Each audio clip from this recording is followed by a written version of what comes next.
இது வரைக்கும் சப்ஸ்கிரைப் பண்ணாத நம்ம சேனலை சப்ஸ்கிரைப் பண்ணிக்கோங்க. இத்துடன் தொடர்ந்து வீடியோ வரணும்னா பக்கத்தில் இருக்க பெல் ஐகானை கிளிக் பண்ணிக்கோங்க.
அப்பேற்பட்ட உங்களுடைய திவ்ய ஒரு பாத கமலங்களுக்கு மல்லிகை முல்லிகை இருவாச்சை பாரிஜாத மல்லி என்று சொல்லக்கூடிய வாசனை மிகுந்த மலர்களை எல்லாம் பறித்து வந்து உமது பாதத்தை பன்னிரால் கழுவி என் பட்டாடியால் துடைத்து உமது தேவை போற்றி செய்து வணங்கினேன்.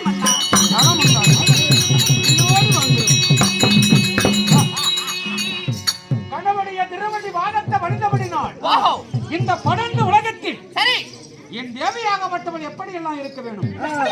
பல்லாண்டு பல்லாண்டு பல்லாயிரத்தாண்டு உன்னை போல வெண்குலம் எல்லாம் சீரம் சிறப்பாக வாழ்ந்திருப்பாள் என் தேவியார். இல்லற தண்டில்ல சில்லற வேலை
ஆனா தேவியா இங்க மத்த பேருக்கு என்ன வார்த்தை சில வரவழைத்த சேதி என்னங்க அரபில் இருந்த மனைவிமார்களை இருவரையும் அது சீக்கிரம் அழைத்தீர்களே என்ன காரணம் ஏது காரணம் எதற்காக அழைத்தீர்கள் எதற்காக வரவழைக்கு என்ன காரணம் குலதெய்வம் காளியாகப்பட்ட காளியத்தில் சென்ற வரம் கேட்டு பலி கேட்டான் 1000 பலி எப்படி கல்யாணமான கன்னி பெண்ணை இழுத்து வந்து என் ஆலயத்திற்கு முன்பதாக வழியிட்டான் உனக்கு கேட்ட வரம் கொடுக்கு அதுவும் சொல்லிட்டான் காளியம்மன் கேட்ட வரம் உண்மை 999 கல்யாணமான கன்னி பெண்ணை சிறையில் அழைத்திருக்கிறோம் இன்னும் ஒரே ஒரு பெண்ணை தேடி போறோம் அதனால உன்னை வரவழைத்து ஒரு வார்த்தை சொல்லிவிட்டு போகலாம் என்று அவளோடு வரவழைத்தேன் தேவையால் போய் வரட்டுமா மன்னா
திருமணம் ஆகாத பெண்களை கொண்டு வந்து சிறையில் அடிப்பது மாபெரும் பாவங்க.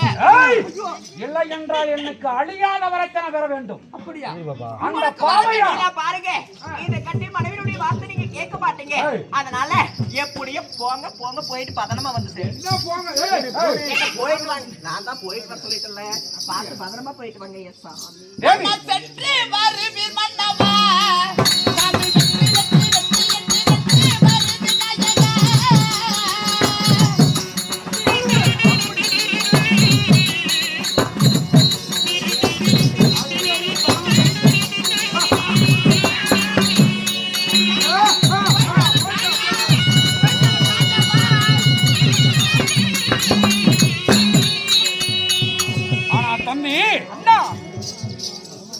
அந்த பார்வையால் நம்மளுடைய பார்வைக்கு கண்டிப்பாக நம்ம பார்வையில தென்படணும்.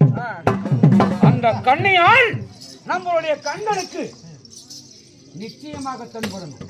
அதனால இந்த பதுங்க மலை சுத்தி பார்க்கணும். சரி, யாராவது ஒரு பத்திர வருவார்கள். ஆமாங்க, மீசி நீ வாடிங்க, மையடிச்சு போயிடும். எனக்கு தெரியாதா? அதனால மலை சுத்தி பார்ப்போம். ஆகட்டும். சுத்தி வருமானா